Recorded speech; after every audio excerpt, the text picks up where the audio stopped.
ଓଡ଼ିଶା ଗ୍ରୀଷ୍ମକାଳୀନ ଶିକ୍ଷଣ କାର୍ଯ୍ୟକ୍ରମ 2025 ଭାଷା ତୃତୀୟ ଶ୍ରେଣୀର ପ୍ରଥମ ସପ୍ତାହରେ ଆପଣଙ୍କର କ'ଣ ଅଛି ଚାଲନ୍ତୁ ଦେଖିବା। ଭାଷାରେ କ'ଣ ଅଛି ଚାଲନ୍ତୁ ଦେଖିବା। ଜଙ୍ଗଲରେ ବାଘ ଚିତ୍ର ବିଷୟରେ ଅନୁଚ୍ଛେଦଟିଏ ଲେଖିବା। ଚାଲନ୍ତୁ ଗୋଟିଏ ଅନୁଚ୍ଛେଦ ଲେଖାଯିବ। ତ ପ୍ରଥମେ ଦେଖନ୍ତୁ ବାଘର ଗୋଟେ ଚିତ୍ର ଦେଖନ୍ତୁ, ଜଙ୍ଗଲରେ ଅଛି ଦେଖନ୍ତୁ, ତାକୁ ଦେଖି ଆପଣମାନେ ଲେଖିବେ। କେମିତି ଲେଖିବେ? ତ ଦେଖନ୍ତୁ, ବାଘଟି ଜଙ୍ଗଲରେ ରହେ। ବାଘ ହେଉଛି ଗୋଟିଏ ବନ୍ୟଜନ୍ତୁ। ବାଘ ସବୁବେଳେ ଜଙ୍ଗଲରେ ଭ୍ରମଣ କରେ। ବାଘ ସଦାବେଳେ ମାଂସ ଆହାର କରେ।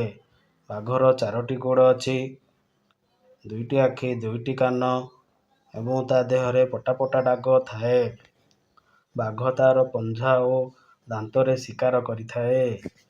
ବାଘ ସବୁପଟା ଦାଗ ତାକୁ ଶତ୍ରୁ କବଳରୁ ରକ୍ଷା କରିଥାଏ। ସେହିଭଳି ବାଘ ସଦାବେଳେ ମାଂସ ଖାଇବାକୁ ଭଲ ପାଏ।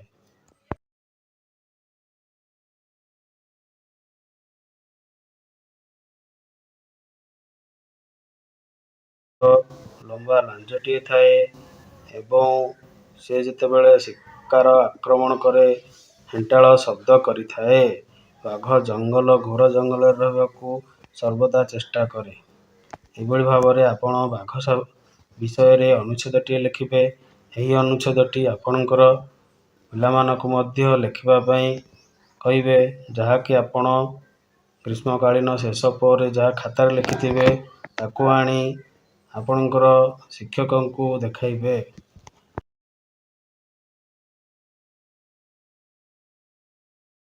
ଏଭଳି ଚାଲନ୍ତୁ ତୃତୀୟ ଶ୍ରେଣୀ ଗଣିତ ପ୍ରଥମ ସପ୍ତାହରେ କ'ଣ ଅଛି ଦେଖନ୍ତୁ। କାଗଜରେ ଡଙ୍ଗା, ରକେଟ, ଟୋପି, ଡାଲା, ଫୋଟକା ଇତ୍ୟାଦି ପ୍ରସ୍ତୁତ କର। ଅଧିକ କିଛି କାଗଜ ଖେଳଣା ପ୍ରସ୍ତୁତ କର ବୋଲି ଆପଣଙ୍କର ପ୍ରଥମ ସପ୍ତାହ ତୃତୀୟ ଗଣିତରେ ରହିଅଛି। ପ୍ରଥମେ ଗୋଟେ କାଗଜ ଆଣନ୍ତୁ। କାଗଜକୁ ସମାନ 2 ଭାଗରେ ଭାଙ୍ଗି ଦିଅନ୍ତୁ। ଭାଙ୍ଗି ଦେଲା ପରେ ଦେଖନ୍ତୁ, ସିଧା କରନ୍ତୁ। ତାକୁ ମଝିରେ ଆଙ୍ଗୁଠି ଦେଇ କଣରୁ ଗୋଟେ ପଟୁ ଆଣନ୍ତୁ। ସେହିଭଳି ଏ ହାତର ଆଙ୍ଗୁଠି ଦେଇ ଆଉ ଗୋଟେ ପଟ କଣ ଭାଙ୍ଗନ୍ତୁ। ତାପରେ ଦେଖନ୍ତୁ ମଝିଟାକୁ ଦେଖନ୍ତୁ ଆପଣ ଉପରକୁ ଟେକି ଦିଅନ୍ତୁ।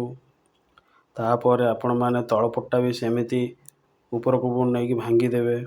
ଭାଙ୍ଗି ଦେଲା ପରେ ଆପଣ ଥିବା 2 ପଟର ବଳକା କାଗଜକୁ ଆପଣ 2 ପଟେ ଏକାଠି କରି ଭିତରେ ପୁରେଇ ଦେଇ ସମାନ କରିଦିଅନ୍ତୁ। ଦେଖନ୍ତୁ ସ୍କୋୟାର ସାଇଜ ହେଇଗଲା।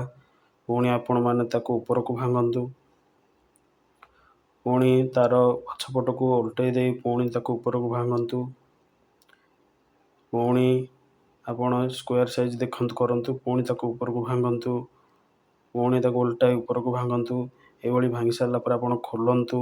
ଦେଖନ୍ତୁ ସୁନ୍ଦର ଡଙ୍ଗାଟିଏ ହୋଇଗଲା। ଆପଣ ଏଇଭଳି ଭାବରେ କାଗଜରେ ପିଲାମାନଙ୍କୁ ଡଙ୍ଗା ଶିଖାଇବେ ଏବଂ ଡଙ୍ଗା ଗୁଡ଼ିକ ସାଇତିକି ରଖିବେ, ସାରଙ୍କୁ ଦେଖାଇବେ। ସେହିଭଳି ଚାଲନ୍ତୁ ରକେଟ କରିବା। ଉପରୁ ଅଧା କାଗଜ ଟିକେ ଭାଙ୍ଗି ଦିଅନ୍ତୁ। କଣରୁ ତାପରେ ତ୍ରିଭୁଜ ଆକାରର ଭାଙ୍ଗନ୍ତୁ। 2 ପଟୁ ଭାଙ୍ଗନ୍ତୁ। ସମାନ ଭାବରେ 2 ପଟୁ ତ୍ରିଭୁଜ ଆକୃତିର ଭାଙ୍ଗନ୍ତୁ। ତାପରେ କାଗଜଟିକୁ ଆପଣ ସମ୍ପୂର୍ଣ୍ଣ ଭାବରେ ଓଲଟାଇ ଦିଅନ୍ତୁ। ଓଲଟାଇ ଦେଇ ମଝିରୁ 2 ଭାଗ ଫୋଲ୍ଡ କରନ୍ତୁ। ଫୋଲ୍ଡ କରି ଆପଣ ଗୋଟିଏ ଧାରରେ ମଝିରୁ ଏପଟକୁ ଭାଙ୍ଗନ୍ତୁ, ସେପଟକୁ ଭାଙ୍ଗନ୍ତୁ। ଦେଖନ୍ତୁ ଆପଣଙ୍କର ରକେଟ ପ୍ରସ୍ତୁତ ହୋଇଗଲା। ଆପଣ ଏହାକୁ ଉଡ଼ାଇ ପାରିବେ ଖୋଲା ଆକାଶରେ। କାଗଜ ରକେଟ ହୋଇଗଲା। ସେଭଳି ଚାଲନ୍ତୁ ଆମେମାନେ ଫୋଟକା ଶିଖିବା। ଏଭଳି ଏପଟ ସେପଟ କାଗଜକୁ ଆଣନ୍ତୁ, ତାକୁ ଭାଙ୍ଗି ଭାଙ୍ଗି ଆସନ୍ତୁ। ସମ୍ପୂର୍ଣ୍ଣ 3 ଭାଗ ଭାଙ୍ଗିଲା ପରେ ଆପଣଙ୍କର ସେତିକିରୁ ତାକୁ ପୁଣି 2 ଭାଗ କରିଦିଅନ୍ତୁ ମଝିକୁ ନେଇକରି। ଦେଖନ୍ତୁ ଏଇଭଳି ଭାବରେ ଆପଣ ଭାଙ୍ଗି ସାରିଲା ପରେ ଏବେ ଆପଣ ମଝିରୁ ସମାନ 2 ଭାଗ କରି ଭାଙ୍ଗନ୍ତୁ। ତାପରେ ଏଇଠୁ ଧରିବ ଢିଲା କରିକି ଛାଡ଼ ଦିଅନ୍ତୁ। ସମାନ ଭାବରେ କରନ୍ତୁ। ଏବେ ଏଇଟା ବାନ ହେଲା। ଜୋର କାଗଜ ଫାଟିବ।